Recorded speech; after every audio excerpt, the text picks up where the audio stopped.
আসসালামু আলাইকুম, শুভ সকাল।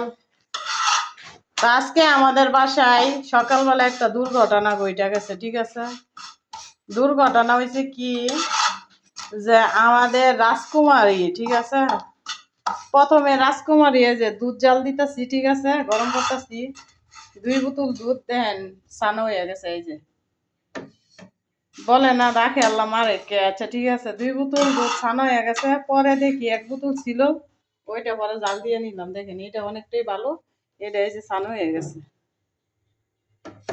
আর আমাদের জন্য সকালবেলা এই যে নাস্তা বানাইতেছি, এই যে রুটি।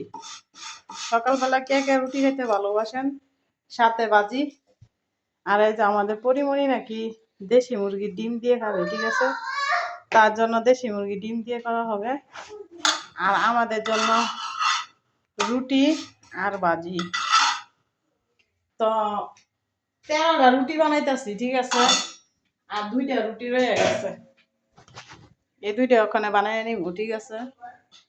আর সাথে এই যে চা করা হয়েছে সকালবেলা। তো এখন ছানা দুধগুলো কি করব জানি না, ঠিক আছে, আমরা তো আবার ছানা দুধ খাইতে পারি না। ওকে, সবাই ভালো থাকবেন। আপনাদের মাঝে শেয়ার করলাম সকালবেলা কি দুর্ঘটনা ঘটে গেল। আল্লাহ হাফেজ।